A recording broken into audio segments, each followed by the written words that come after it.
Hello and welcome to this little jukebox tutorial. Since we have already used sound and music in the past, I will show you today how you can use MP3 and WAV files directly from the project resources using a jukebox. Since it is not possible in principle, I will show you a little trick for this, so stay tuned. Feel also free to share your comments with me regarding this topic or other parts that you like to have. And check also out my channel, there you find many content regarding coding. So don't waste time and jump in. First, let's take care of all the necessary resources. We load these into project. There are a few sound files and a background image for a better look. We use WAV and MP3 files here because they have to be handled differently in the code. In this video I will first show you the necessary steps and lines of code and then give you a short explanation of the last steps. After we have added the desired files to our resources, we take care of a small layout that reminds us of a jukebox. Otherwise you can design freely. In principle, we only need 2 buttons, a label, a slider and a combo box, that's all. I have increased the speed a little to make this step not too boring.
Once the layout has been created, we create all the necessary events for our code in the designer.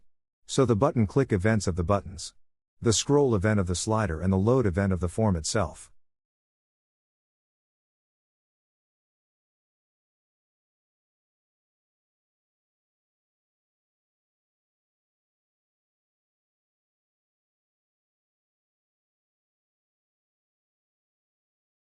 Then we will import a necessary reference to the Windows Media Player. We will use this for our jukebox. The steps are quite simple and after an additional using directive we can address it directly in the code. After that we create a few necessary variables with which we can address the player and access the file paths and that's it. File paths? What's that all about?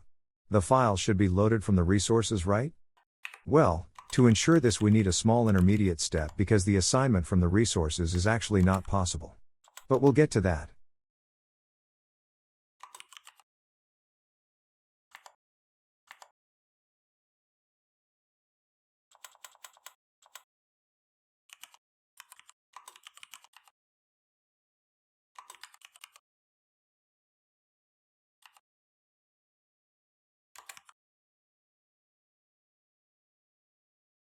We are postponing the load event for the time being. This is only for a better structure and can be ignored. In the load event, we initialize the list where we store all paths and create a method with the aim of filling the combo box with all files from the resources.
Have you ever wanted to dynamically load all the resources in your application into a drop-down menu without hard-coding every single one of them?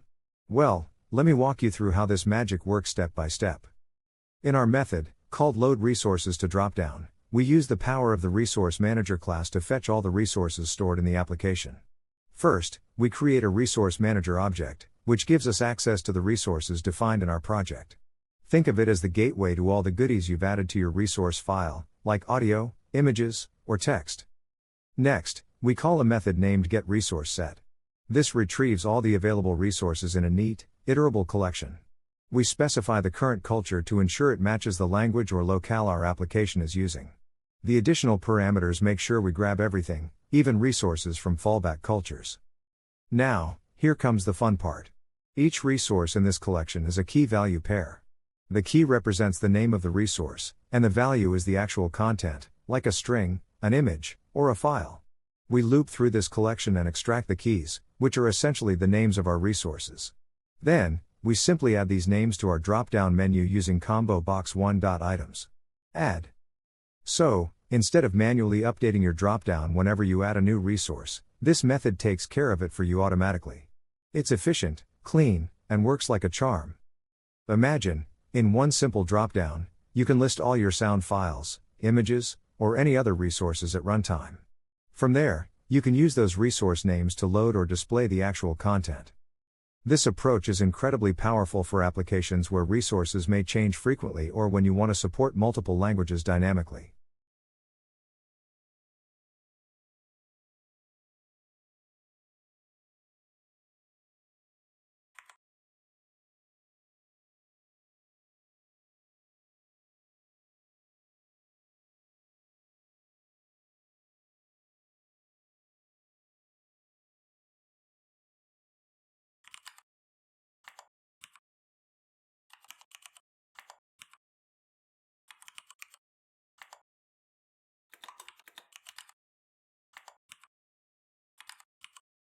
Let's fill next the click event from our stop musique button and also the scroll event where we can adjust the sound volume.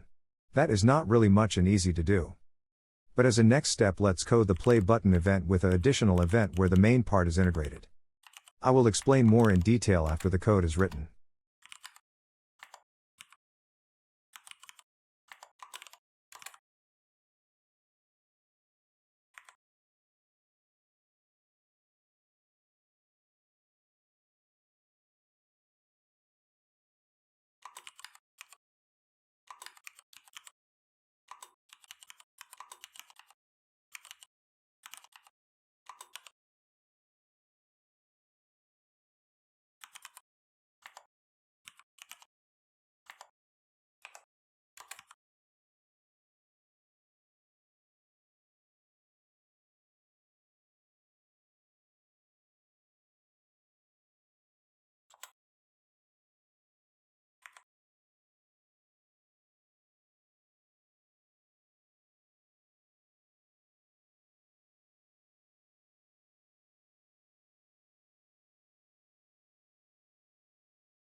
Let's dive into how we can play audio files directly from our application's resources without relying on external files at runtime. This method, play audio from resources, handles different types of audio formats, such as MP3 and WAV, dynamically. First, we take the name of the resource as an input parameter. Using this name, we fetch the actual resource data using the resource manager. getObject method. This retrieves the resource content, which can either be a byte, for MP3 files or a stream for WAV files. Now let's handle the MP3 case. If the resource is a byte, it means we're dealing with an MP3 file. We generate a temporary file path in the system's temp directory, using the resource name with an MP3 extension. Then, we write the raw bytes into this temporary file using file write all bytes. For WAV files, the process is slightly different. These resources are stored as streams. So, we again generate a temp file path, but this time with a WAV extension. We copy the content from the resource stream into a memory stream, then save it to a file using file write all bytes. What happens if the resource isn't an audio file? We handle that gracefully by showing a message box that informs the user, resource is not a valid audio file. This ensures no cryptic errors pop up.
Once the file is successfully written to disk, we add its path to a list called temp files paths.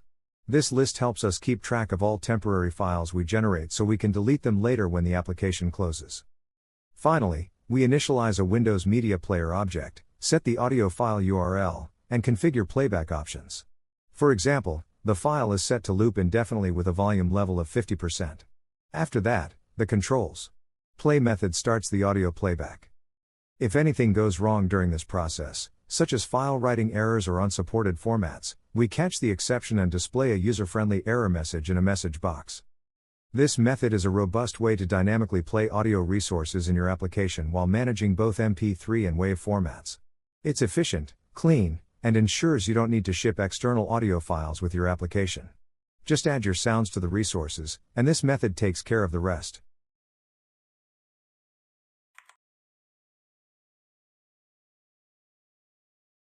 To be sure that all temp files are deleted after we close the form, we use the form closing event from the form itself and integrate the needed code to it.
When working with dynamically generated files, it's essential to clean up after ourselves to avoid cluttering the system with unnecessary temporary files.